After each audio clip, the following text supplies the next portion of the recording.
Nah, sekarang kita masuk ke dana investasi. Tadi saya sudah jelaskan contohnya sedikit ya. Jadi contohnya dana investasi itu adalah tanah, kemudian gedung, mesin, peralatan, dan biaya pemasangan. Nah, di sini untuk kebutuhan tanah ini bergantung sama ini ya, keadaan atau kondisi teknisnya. Jadi ketika kita menjalankan bisnis,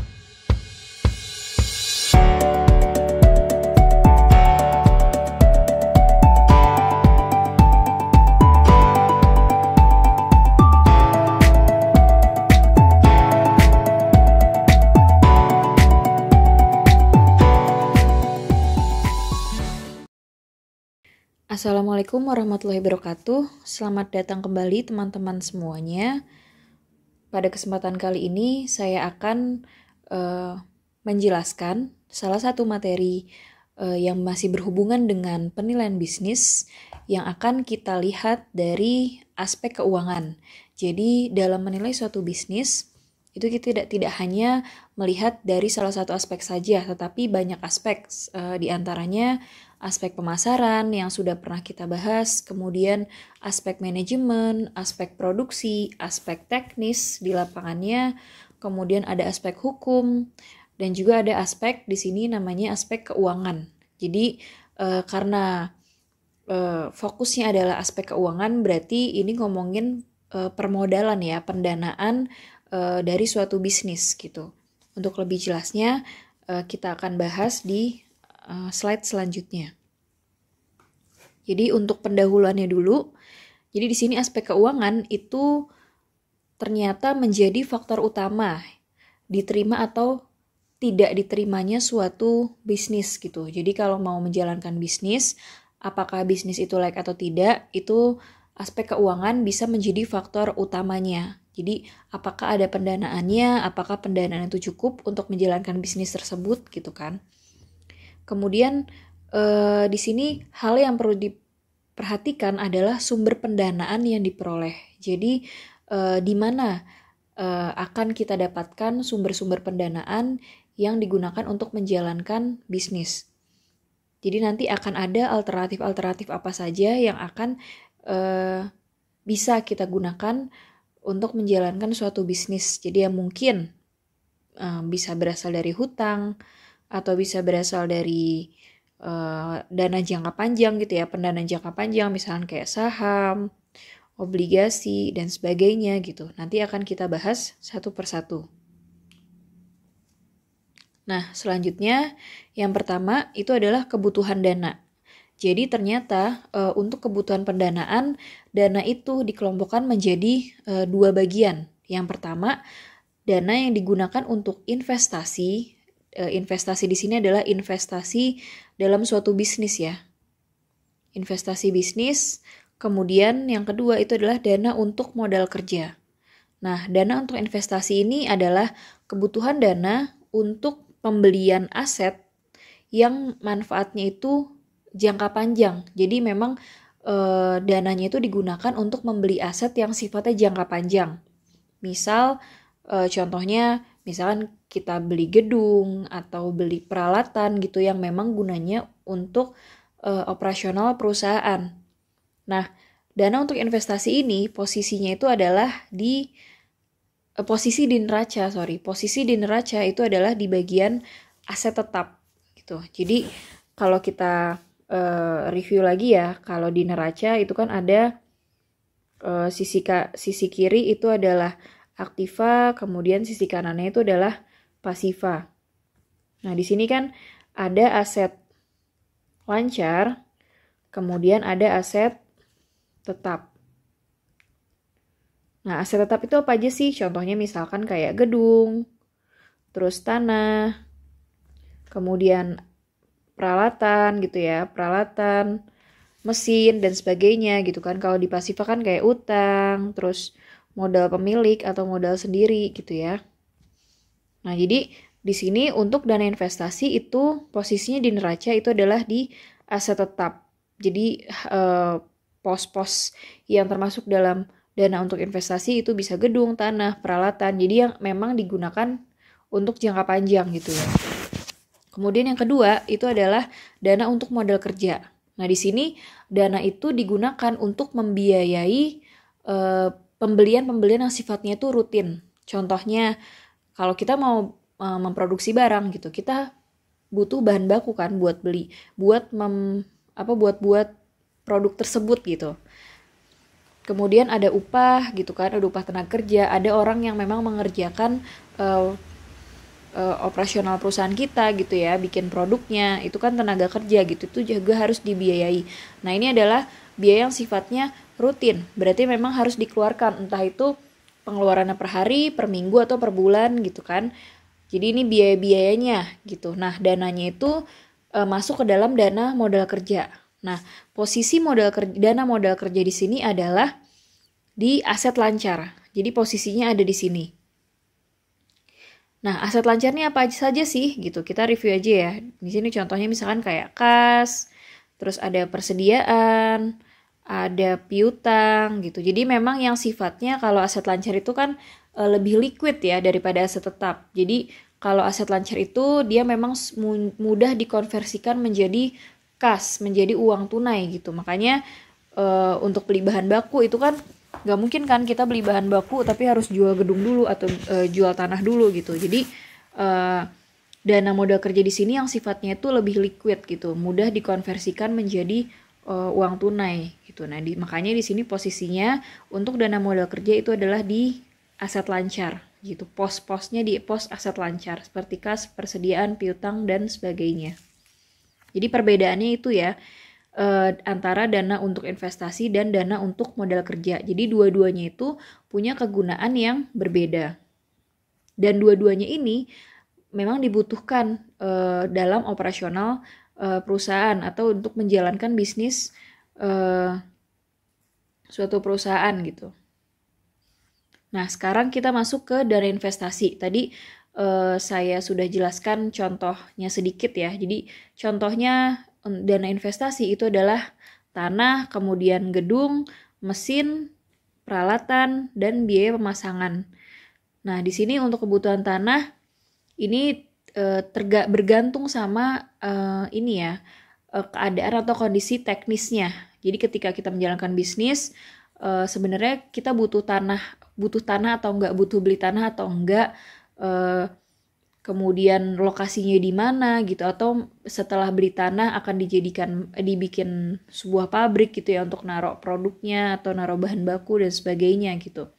Nah, ini kan memang sifatnya itu untuk jangka panjang, makanya dana investasi ini memang semua kebutuhannya sifatnya itu long term, jangka panjang. Kemudian ada gedung gitu. Nah, di sini yang perlu dipertimbangkan itu berapa luas gedung, kegunaan gedung itu apa sih gitu.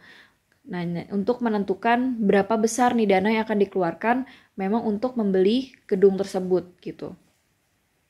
Kemudian ada mesin gitu. Nah, ini mesin juga menjadi pertimbangan ya. Misal memang kita itu bisnisnya membutuhkan peralatan atau yang memang dikerjakan dengan mesin. Nah, itu kita juga harus pertimbangkan pendanaannya seperti apa, kebutuhan dananya berapa. Begitu juga dengan peralatan dan kemudian ada biaya pemasangan.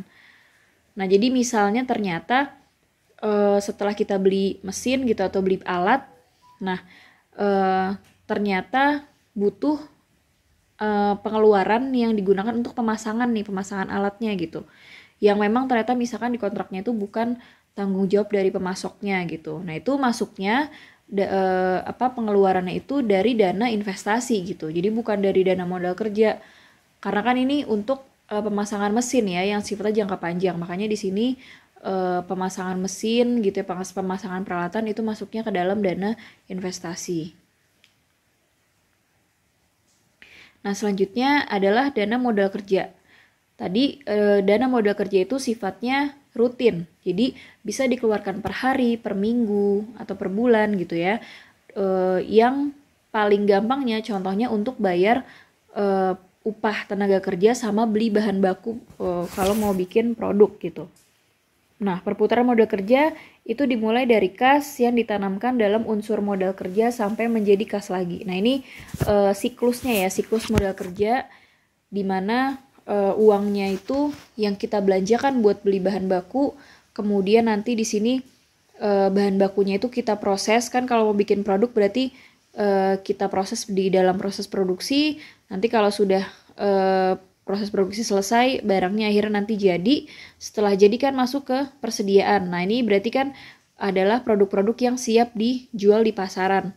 Nah, kemudian kalau dijual itu kan ada dua perlakuan ya, dijualnya secara tunai atau dijualnya secara kredit. Nah, kalau dijualnya secara kredit berarti nanti masuknya ke perusahaan harus mengeluarkan piutang gitu. Jadi itu adalah apa ya, kayak pernyataan dari perusahaan bagi pembeli yang melakukan pembelian secara kredit gitu. Jadi harus ada jatuh tempo cicilannya sampai berapa, terus kemudian dibayarkannya berapa persen setiap periodenya gitu. Nah, setelah nanti kalau dijual secara tunai, nah ini kan akhirnya balik lagi menjadi langsung aja menjadi kas gitu kan. Tapi kalau ternyata dijual secara kredit, dia akan nunggu sampai pembayarannya lunas gitu kan, akhirnya bisa menjadi kas lagi. Nah, seperti itu sampai seterusnya. Nah, ini adalah perputaran modal kerja. Jadi, kasnya ini adalah kas yang digunakan memang untuk dananya itu adalah berupa kas yang digunakan untuk membeli bahan baku gitu ya. Kemudian diproses bahan bakunya jadi produk jadi, kemudian jadi persediaan yang dijual secara tunai atau secara kredit, kemudian akhirnya bisa menjadi kas lagi. Nah, di sini kita bisa menentukan nih kebutuhan modal kerja kita atau kebutuhan modal kerja perusahaan itu berapa sih gitu. Nah, ini formulanya adalah kita dengan cara mencari berapa periode terikatnya modal kerja. Jadi dari bahan bakunya itu, dari pembelian bahan baku sampai produk yang jadi itu terjual gitu ya, itu berapa lama periodenya gitu ya. Jadi bisa harian gitu. Kemudian kebutuhan kas per hari, jadi nanti ada pengeluaran yang sifatnya itu memang dikeluarkan per harinya ditambah sama saldo kas minimum. Jadi kas minimum yang memang disimpan oleh perusahaan. Nah, ini formula untuk mencari berapa sih modal kerja yang dibutuhkan suatu perusahaan dalam satu periode. Nah, contoh misalnya di sini sebuah perusahaan akan memproduksi barang sebanyak 50.000 unit dalam 1 bulan. Jadi rencananya itu perusahaan memproduksi barang selama 1 bulan itu 50.000 unit. Nah, di sini akan ada biaya-biaya yang dikeluarkan gitu per unitnya. Karena kan tadi mau bikin produk ya. Jadi ada biaya yang dikeluarkan, ada biaya bahan baku. Jadi buat beli bahan baku, biaya tenaga kerja, dan biaya overhead pabrik. Jadi contoh misalnya kayak biaya listrik gitu ya, biaya yang memang pendukung proses produksi gitu, kayak listrik gitu kan mendukung kan. Kemudian di sini diperkirakan di sini juga akan mengeluarkan biaya pemasaran dan biaya administrasi. Ya, pada umumnya juga semua perusahaan akan ada beban itu ya, beban operasional dan beban pemasaran.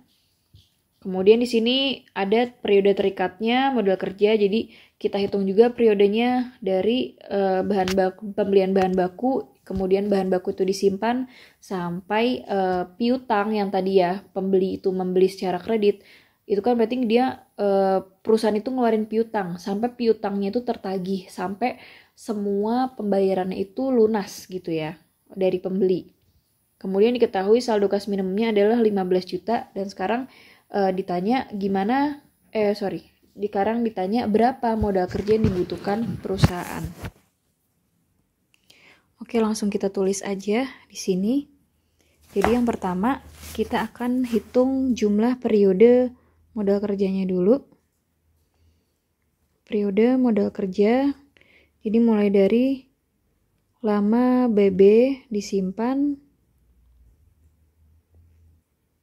itu 15 hari.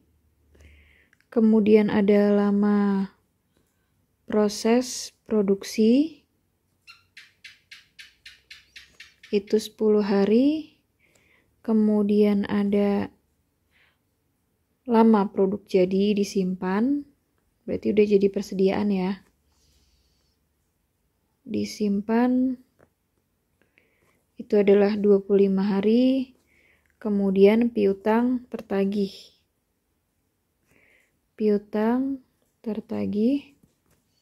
itu adalah 60 hari. Nah, di sini kita jumlahkan keseluruhan. Hasilnya adalah 110 hari. Nah, kita sudah tentukan periode modal kerjanya. Kemudian yang kedua itu adalah kita akan menghitung pengeluarannya. Nah, karena di sini keterangannya adalah pengeluaran per harinya gitu. Di sini kan dihitungnya juga dengan per hari ya gitu. Makanya di sini kita juga menghitung pengeluarannya per hari. Jadi dimulai dari tadi ada biaya untuk produk ya. Biaya bahan baku, kemudian ada biaya tenaga kerja, dan BOP. Nah, tadi diketahui di soal itu rencananya akan memproduksi sebanyak 50.000 unit gitu. Nah, di sini karena 1 bulan ya gitu. Jadi kita bagi dulu nih, rubah dulu menjadi hari. Berarti 50.000 dibagi 30 hari. Kemudian dikali tadi biaya per unitnya adalah 1.250. Kemudian begitu juga dengan tenaga kerja. Dihitungnya per hari. Dikali dengan upahnya per unit yaitu 750. Kemudian BOP-nya juga 50.000 dibagi 30 hari dikali dengan biaya overhead per unitnya 500. Jadi langsung saja hasilnya adalah, ingat yang dikurung dulu yang dikerjakan ya, 2.083.333. Kemudian tenaga kerja 1.250.000 dan yang BOP 833.333. Maka hasilnya adalah 4.166.666. Nah, kemudian di sini kita akan hitung biaya pemasaran. Ada biaya pemasaran ya. Biaya pemasaran dan juga biaya administrasi. Di sini juga kita harus bagi dengan 30 hari. Jadi di sini 35 juta dibagi dengan 30 hari, kemudian 20 juta dibagi 30 hari. Hasilnya yang pertama 1.166.666. Kita ambil sebelum koma aja. Kemudian selanjutnya 666.666. Nah, langsung kita jumlahkan semuanya. Hasilnya adalah 5.999.998. Wah, ini nanggung ya. Ya, misalnya kalau mau dibulutin ya 6 juta lah gitu. Nah, tapi kita sekarang masukin angka yang sebenarnya saja. Jadi nanti langsung saja ya kita tulis kebutuhan modal kerja. Itu rumusnya adalah periode dari modal kerja dikali dengan pengeluaran per hari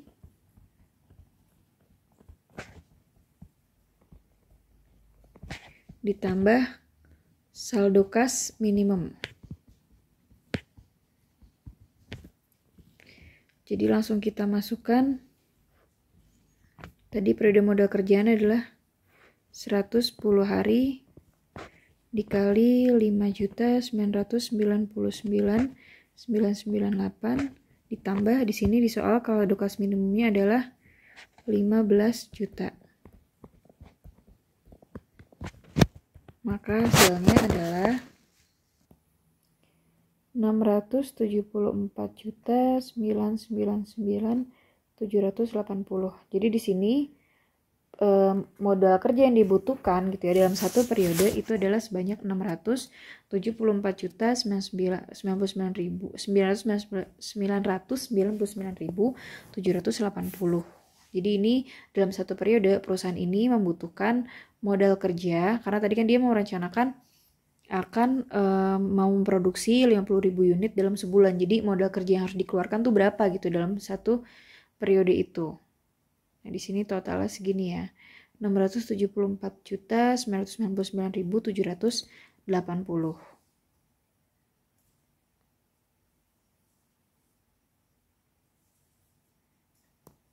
Selanjutnya kita akan masuk ke sumber pendanaan ya. Jadi kira-kira alternatif pendanaan apa saja sih yang bisa digunakan untuk bisnis gitu ya, untuk menjalankan bisnis. Jadi ada yang sifatnya itu sumber dana jangka panjang dan jangka pendek. Jangka pendek dan jangka panjang. Jadi kalau yang jangka pendek itu pelunasannya itu maksimal 1 tahun. Jadi biasanya kurang dari 1 tahun atau 1 tahun gitu. Itu harus dilunasi ya, jangka pendek. Kalau jangka panjang itu biasanya pengembaliannya itu adalah lebih dari 1 tahun. Jadi bisa 5 tahun, atau 10 tahun, atau bahkan 20 tahun gitu. Karena namanya juga jangka panjang gitu ya. Jadi dia pasti lebih dari 1 tahun. Nah, di sini tergantung dari bisnis atau dari perusahaan tersebut. Dia mau pilih pendanaannya itu yang jangka panjang atau jangka pendek itu disesuaikan dengan kebutuhannya, kebutuhan pendanaannya. Jadi memang kalau misalkan bisnisnya itu dia mau membuat suatu bisnis yang sifatnya itu long term, dia mau jangka panjang bisnis ini gitu kan. Ya nanti pada akhirnya juga dia harus mencari sumber pendanaan jangka panjang gitu. Nah, di sini juga tergantung dengan kebijakan dan keberanian perusahaan menanggung resiko. Jadi bukan berarti yang pendanaan jangka panjang itu aja yang punya resiko, tetapi juga jangka pendek juga punya resiko. Jadi masing-masing pendanaan itu punya resiko, walaupun resiko yang akan dihadapi itu adalah berbeda-beda seperti itu. Nah, di sini kalau kita lihat pengelompokannya ya. Jadi untuk sumber pendanaan jangka panjang itu adalah misalnya kebutuhan dananya itu ada yang sifatnya itu dari internal maupun eksternal. Sebelum itu saya belum kasih contoh ya untuk jangka pendek. Misalkan di sini jangka pendek itu adalah misalkan utang gitu ya, dari utang bank atau dari hutang modal ventura gitu yang memang sifatnya itu dia mendanai bisnis-bisnis yang masih kecil, terbilang cukup kecil gitu. Nah, sekarang kita masuk ke jangka panjang. Jadi ternyata untuk jangka panjang itu juga dibagi lagi nih pendanaannya. Ada yang sifatnya itu dari internal, ada yang dari eksternal. Kalau internal di sini adalah contohnya laba operasi. Jadi laba yang memang dihasilkan dari operasional perusahaan. Berarti kan kalau internal itu dananya berasal dari dalam perusahaan. Sedangkan kalau eksternal itu dananya berasal dari luar perusahaan. Bisa dengan hutang gitu atau modalnya si pemilik gitu, pemilik perusahaan. Karena modal pemilik perusahaan itu jatuhnya bukan dana internal ya, tapi itu masuknya ke dana eksternal karena itu kan adalah kekayaannya si pemilik, hartanya si pemilik gitu, bukan hartanya perusahaan. Jadi di sini ada utang dan pemilik, modal pemilik. Nah, kalau utang bisa dengan obligasi yang ada dijual ke publik atau dijual terbatas, itu macam dari obligasi. Kemudian bisa juga dari utang bank yang sifatnya itu jangka panjang gitu. Jadi misalkan utang banknya itu 5 tahun atau utang banknya 10 tahun gitu. Kemudian kalau yang dari modalnya si pemilik itu sendiri, itu penyertaan gitu ya, bukti penyertaan kepemilikan dan saham. Ini kalau perusahaan itu butuh modal jangka panjang, dia lebih baik nerbitin saham ya. Nanti prosesnya itu ada mulai dari IPO supaya nanti pada akhirnya bisa listing di bursa saham dan seasoned equity offering. Jadi ini berdasarkan penawaran aja gitu, penawaran apa ya? Penawaran terbatas lah, tertentu aja. Nah, kemudian kita masuk ke sumber dana internal. Jadi di sini kalau sumber dana internal itu adalah sumber dana yang emang asalnya itu dari operasional perusahaan, dari kegiatan perusahaan. Jadi perusahaan kan ngasilin produk, nanti produknya itu dijual. Nah, produknya dijual dapat laba gitu kan. Produk dijual, nanti kan di situ dapat laba. Nah, labanya itu adalah masuk ke dalam dana internal perusahaan gitu, karena memang hasil berasal dari hasil penjualan produk si perusahaan tersebut gitu. Nah, hasil keuntungan perusahaan itu sebenarnya nanti akan dibagi dua ya. Laba diperlakukan menjadi dua. Ada yang laba itu dibagikan, ada yang laba itu ditahan. Nah, kalau dibagikan itu bentuknya adalah dividen. Jadi nanti misalnya di perusahaan itu atau ketika menjalankan bisnis ada pemodal gitu kan. Pemodal yang kasih modal lah buat jalanin usaha. Nah, si pemodal ini kan sebenarnya mengharapkan keuntungan gitu. Kalau perusahaannya itu atau bisnisnya itu ternyata lancar, dapat laba gitu. Nah, kan harusnya kasih perhatian itu dong, keuntungan dong. Nah, ini adalah bentuk pembagian keuntungannya gitu, bisa berupa dividen namanya. Itu adalah keuntungan yang berasal dari saham. Kemudian laba ditahan, ini laba yang tidak dibagikan. Jadi gunanya ini untuk operasional, dana operasional perusahaan selanjutnya.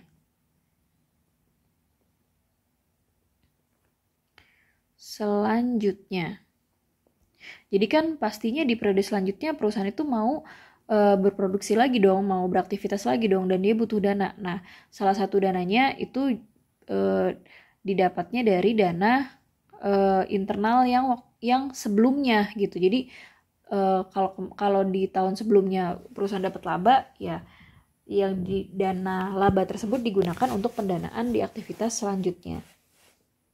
Nah, ini laba ditahan makanya akhirnya merupakan tambahan modal bagi perusahaan, karena itu tidak sifatnya tidak dibagikan, yang jadi wajib memang digunakan untuk operasional atau kegiatan produksi perusahaan selanjutnya. Kemudian sumber dana eksternal. Nah, ini kalau yang eksternal itu berarti dananya bukan berasal dari aktivitas perusahaan. Contohnya di sini adalah hutang, seperti hutang bank gitu ya. Jadi kita ngajuin pendanaan, misalnya ngajuin kredit gitu kan. Kita kasihlah proposal bisnis segala macam.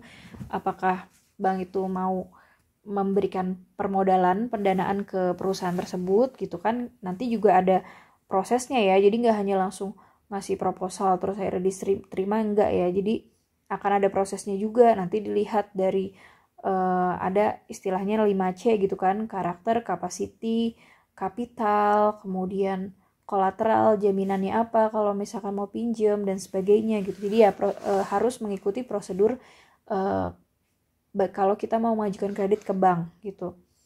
Kemudian ada obligasi. Nah, kalau obligasi di sini kan adalah surat utang.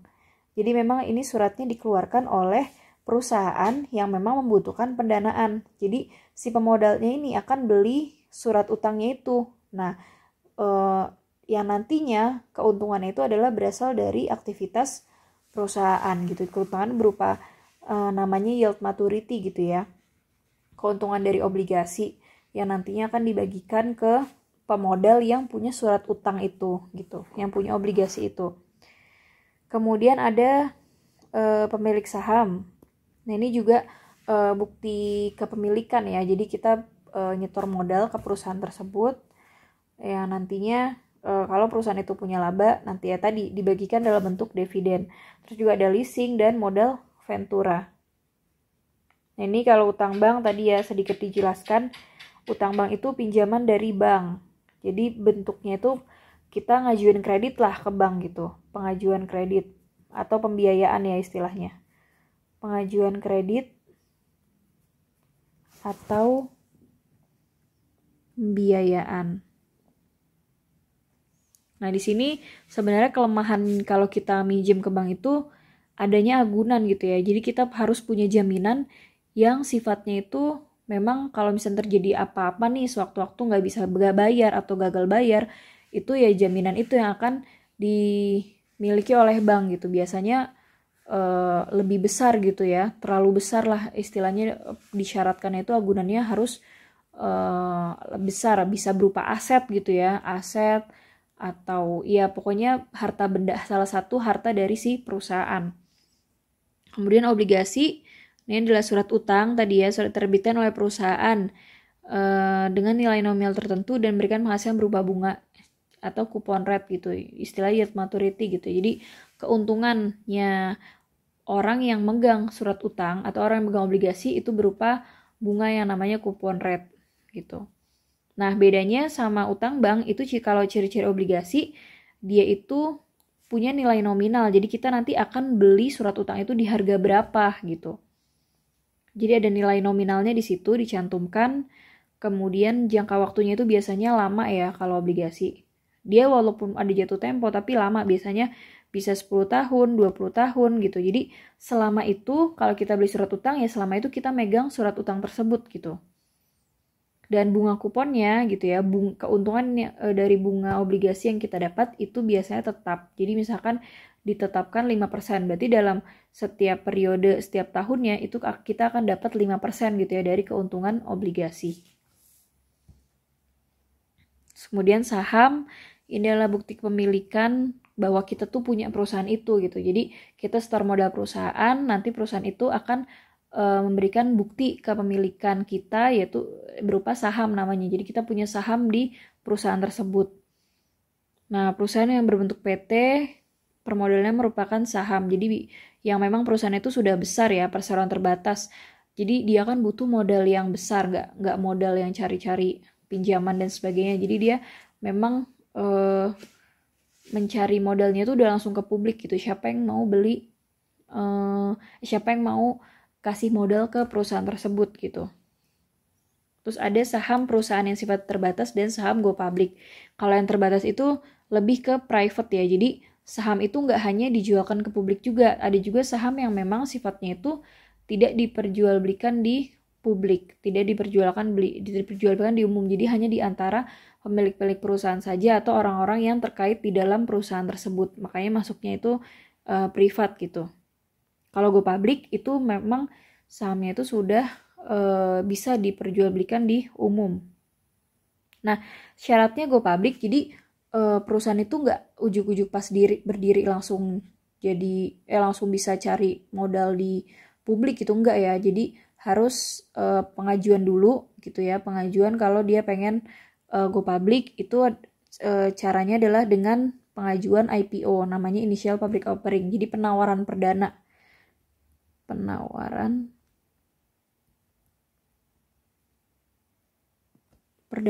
Namanya Initial Public Offering.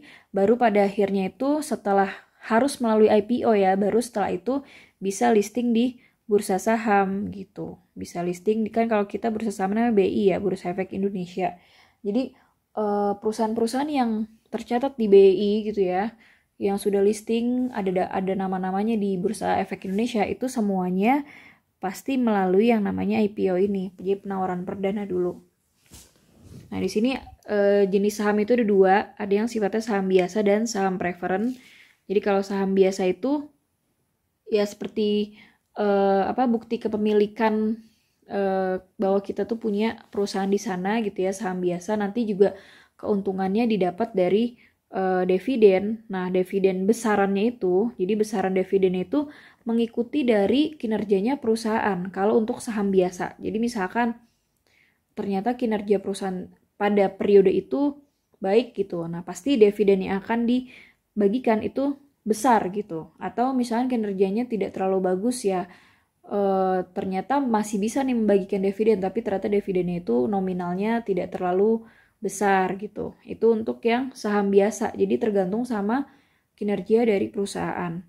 Nah, tapi kalau saham preferen ini saham juga ya, saham juga seperti saham biasa, tapi yang membedakan itu adalah dividennya itu tetap jumlahnya. Jadi mirip seperti obligasi. Makanya saham preferen itu dibilang dia itu punya karakteristik seperti obligasi, tapi itu tuh saham gitu.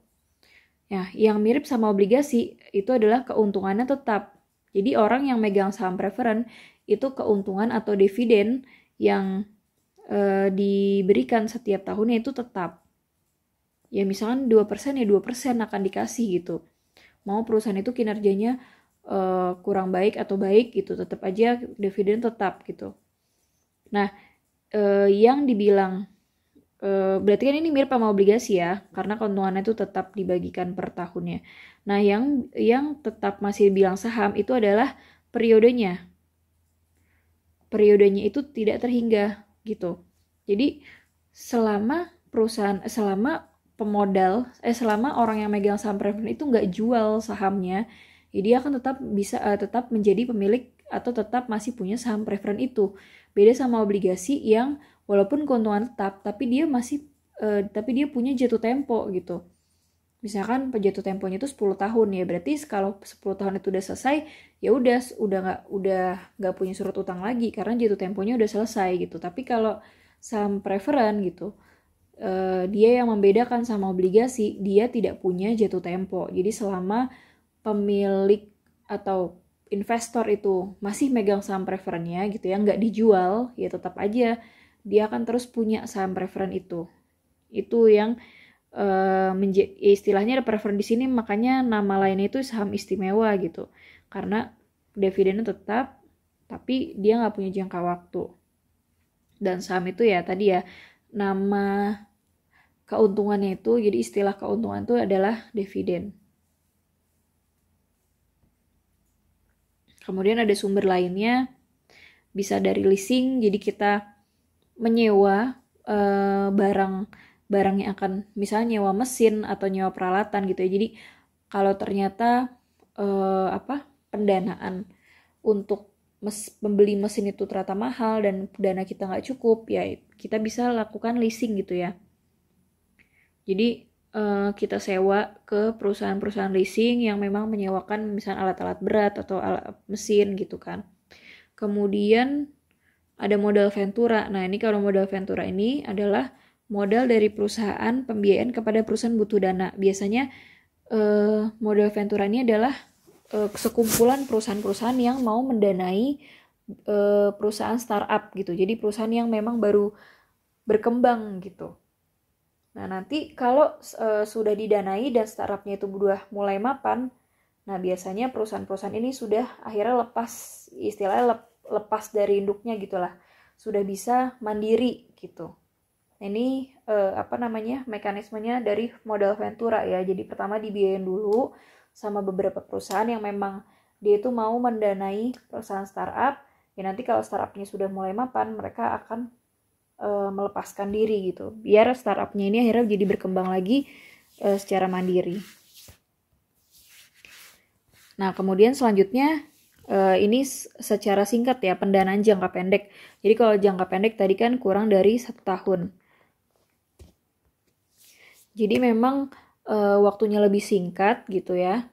Ini memang gunanya tuh buat pendanaan yang sifatnya tuh butuh cepat gitu, butuh segera. Dan dia bisa mengembalikan gitu ya, mengembalikan pengembaliannya itu gitu, kewajibannya itu. Nah di sini ada 2 macam, ada yang sifatnya pendanaan spontan dan ada yang tidak spontan. Kalau pendanaan spontan itu adalah contohnya utang dagang. Jadi dia kalau pendanaan spontan itu dia ngikutin aktivitas perusahaan. Jadi ya apakah kondisi perusahaan tersebut, misalkan dia memproduksi barangnya misalkan lagi banyak atau sedang turun gitu ya, dan dia butuh cepat nih misalkan buat beli bahan baku gitu kan, ternyata kebutuhan pendanaannya kurang, akhirnya dia melakukan utang dagang gitu. Jadi dia ngajukan utang dagang gitu untuk pembelian bahan baku gitu. Adanya peningkatan penjualan akan meningkatkan utang dagang secara spontan. Jadi misal nih ternyata ya kayak ini ya contohnya, lagi lebaran gitu kan, lagi musim-musim puasa, misalkan banyak parcel kan, permintaan parcel, nah nanti akhirnya penjualan parcel jadi meningkat nih gitu. Nah kan ternyata dananya itu kurang gitu, kebutuhan dana itu masih belum mencukupi. Nah pada akhirnya dia akan melakukan utang dagang gitu, dia mengajukan hutang dagang untuk membeli bahan baku untuk membuat parcel gitu. Jadi sifatnya spontan ya, jadi mengikuti aktivitas perusahaan pada saat itu. Jadi peningkatan apakah mengalami peningkatan penjualan gitu kan. Kemudian ada sumber pendanaan tidak spontan. Jadi kalau sumber yang pendanaan tidak spontan itu dia tidak berubah secara drastis gitu. Jadi nggak secara otomatis berubah karena adanya aktivitas. Tapi di sini dia memang tetap sifatnya tuh butuh dana cepat gitu. Tapi bukan karena adanya tadi misalkan tiba-tiba penjualan meningkat, permintaannya naik gitu. Bukan karena itu, tapi memang perusahaan itu memang butuh pendanaan yang sifatnya tuh jangka pendek gitu. Ini jalurnya tuh lebih resmi lagi gitu ya. Misalkan di sini memang ada produk-produk keuangan yang dijualkan dan sifatnya yang ditawarkan yang sifatnya itu jangka pendek. Contohnya misalkan utang bank. Tadi sama ya, pendanaan jangka panjang juga ada utang bank, tapi kalau di sini utang banknya itu yang sifatnya jangka pendek. Berarti misalkan pengembaliannya itu 3 bulan, harus mengembalikan selama 3 bulan atau 6 bulan gitu jatuh temponya. Atau commercial paper. Nah ini kalau commercial paper itu ada semacam surat ini juga, surat utang juga, tapi dia jangka pendek dan semua perusahaan swasta pun bisa mengeluarkan commercial paper gitu. Jadi semua perusahaan yang memang dia butuh dana cepat, terus ya dan dia bisa mengembalikan gitu ya, mengembalikan secara cepat juga, itu bisa mengeluarkan yang namanya commercial paper seperti itu. Dan biasanya ya 3 bulan, 6 bulan, jangka waktunya itu tidak lebih dari 1 tahun. Oke, terima kasih teman-teman semuanya. Sekian pembahasan tentang manajemen permodalan. Semoga bermanfaat dan bisa diterapkan. Jika ada yang kurang jelas atau ada yang ingin ditanyakan, teman-teman bisa menuliskan di kolom komentar di bawah ini. Terima kasih sekali lagi, saya akhiri penjelasan.